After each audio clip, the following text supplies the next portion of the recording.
everything that I was doing back then, learning how to get out of my own way, self-limiting beliefs, self-sabotage. That was actually one continuing a cycle of abuse to myself that my parents had put on me Mm-hmm. because I didn't.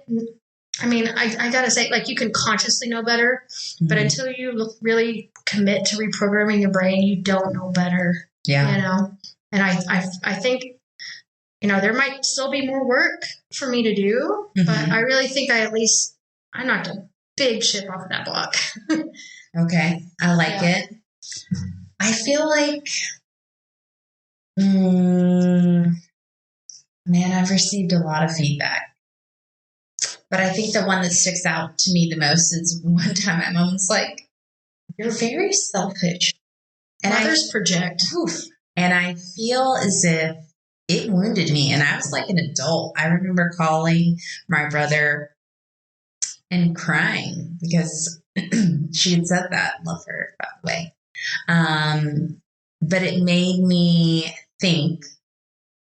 And then I do a flash to like 2020, which was literally, you guys, like the hardest year I've ever experienced. And you were the opposite of selfish at that time. Right? I was giving. But it was your mother's criticism of you telling you that you were selfish that prevented you from being selfish when you most needed to be. Yes, because I think about it, and it was a few years before, but I think I was kind of selfish. And I think that in some ways you kind of have to be, but in others, I guess I always say this, I always preach this, like that we should be living in a collective society versus an individualistic one. And so I think part of that is like looking and realizing like, well, I see my neighbor's flowers are done. I have extra plant food. You know what? Like, you need some extra plant food, like in a way that I was like blind to other people's needs. Yeah. And I'm a recovering people pleaser. So I always, I guess, lean towards dynamics where I'm needed, and I'm trying to avoid that because I think it builds like a form of safety. But when you can actually see that you can meet someone's needs, like small things, I think that made me kind of like wake up. Yeah, I think difficult, right? Because we have so many demanding relationships in our lives. Ones we're kind of obligated to, you know, and I'm going to throw family in that punch bowl along with work. You know, they're not necessarily the relationships that you want to be fertilizing. Right. But they're the ones you kind of have to. Right. And if you're a people pleaser in those environments, then you don't necessarily recognize yourself being selfish and the ones you should be more intentional with. Right. The people that are choosing you. You get guilt either way. You do. You get, and it's about balance. It's about deciding, you know, what you actually want.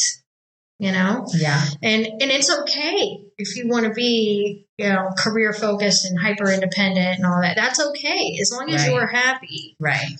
But also don't get mad when you don't have somebody to eat dinner with when you feel like going out.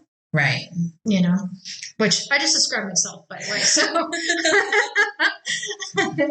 I mean, I think there can be happy balance. I think that's what it is, I guess, acceptance.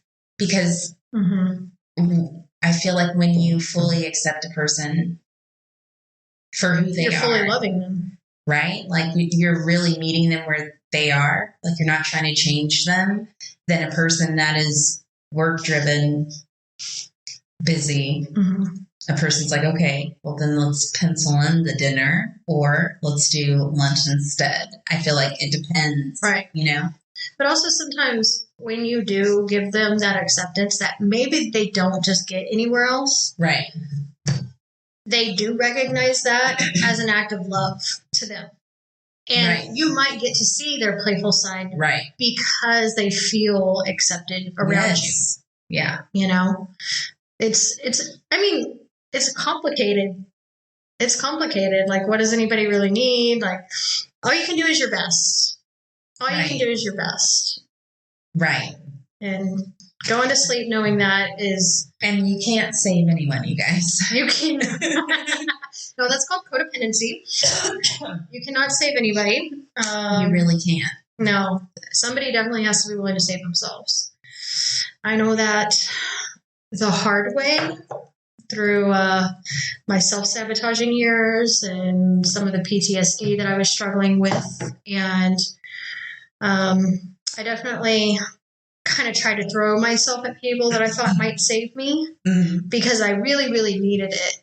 But really, my mind was kind of made up on how I was going to process or not process everything to my ruin. And I had to wait until, they had to wait until I started putting effort into myself until they felt comfortable around me.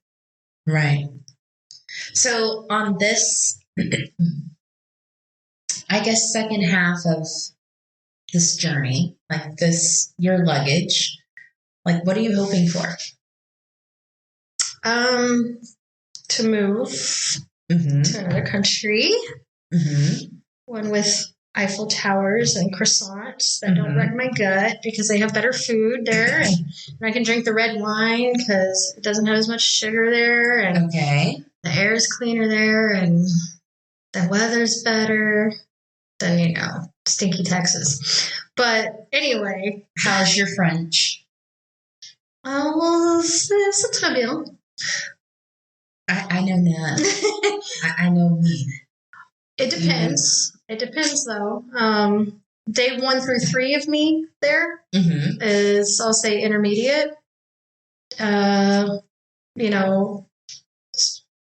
Drinking champagne up to week 2. Okay. I can get pretty fluent. Okay. And, well, that's one is you want to move, right? Right. What else? Well, another one of these potential anchors for me is my niece and nephews have had a very hard life being my brother's children. And my brother's very much like my father. I have tried to wait my turn until they got old enough to realize I'm not what my brother said I was, and to let me love them, which they have. I just want to be, a positive, loving person in their life. And, if that means, talking to them once in a while and making sure they're doing well, making sure I'm not having to fly up there and lecture them because they did something, I mean that in a teasing way. But, I just one more person on this planet that loves them. Yeah. I just want to be that. I know care.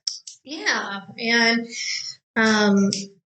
also, I don't want to divulge too many details right now, but, the book that I am writing, I'm doing it to help people who have lived through some type of trauma so that they're able to recognize different ways of enabling themselves and empowering themselves throughout the different steps of their lives. Okay. So it doesn't have to be a starting point at a certain age. It's, how to recognize and reach out recognize what's happening with you and reach out to find the help that you need in that time. And I wanted to write it because I have had so many people come to me.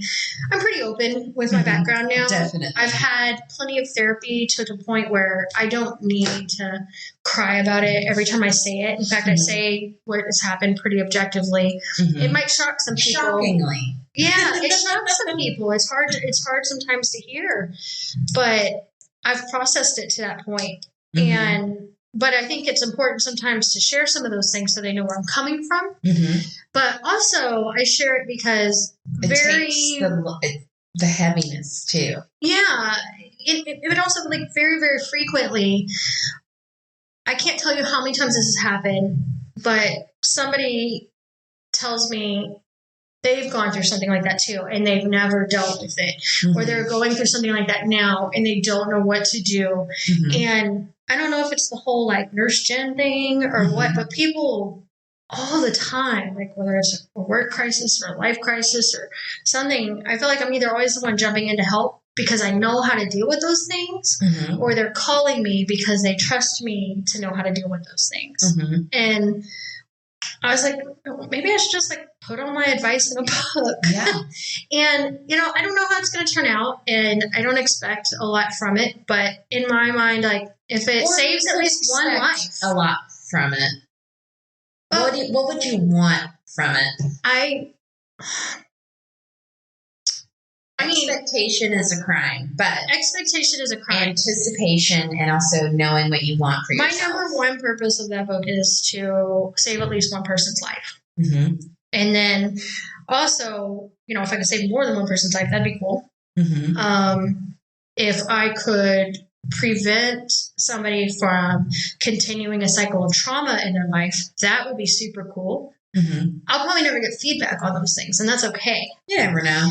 Now, on the majorly ambitious side, if I actually made like a little bit of money from it and didn't have to like work anymore, that'd be super duper cool. Right before the book is released, you're going to come and do an episode, and okay, at least some of the listeners can get it on like Kindle.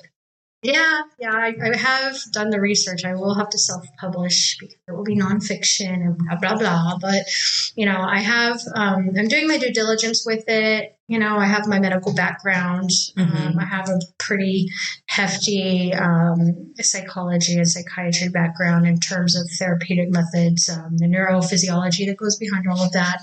And I, you know, I've wrapped it all in there. Different techniques for therapy, how to find therapy, how to find help when you think you have no resources. And I've even just engaged a mental health professional to be a collaborator on it, just to make sure that I'm not delivering any messages that aren't therapeutic. Just because I would obviously feel horrible if that happened. You know, I'm writing it with a disclaimer. I'm not a professional. I'm a survivor, but I still want to make sure that I am taking care of the reader. Right. So your hopes are that it saves at least one person, right? Sure. Yeah. Do you feel like someone saved you? No. I mean, if I had to give credit to anybody, it would be this one psychiatrist that I went to. I did have a suicide attempt. In 2016. And thank you for sharing. Did a number on myself. I don't remember a lot from the event. I have heard stories about things I've said. I don't like any of what I heard. I don't recognize the person or the words that would have come out of that person's mouth. Right. You know, it wasn't me. I was pure and raw pain. And in the only way that I could talk the people that showed up for me into not taking me to the hospital was telling them I couldn't go to jail because nobody's going to be able to pay my bills. And I had to go to work 2 days after that.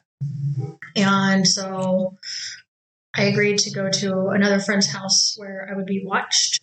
And, you know, I went to, and I agreed to go to the doctor and a psychiatrist within that week. And I did. Medically, it took me about 3 months to recover. Emotionally, it took me probably about 2 years to finally start feeling a little normal again.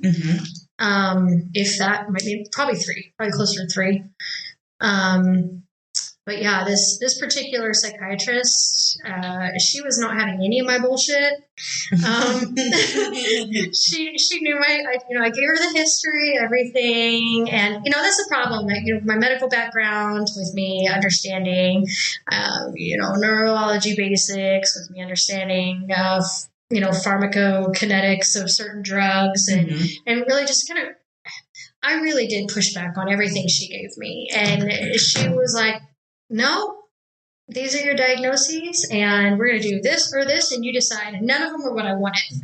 She's like, you can pick. you need to think about it for 2 days and come back, you let me know. But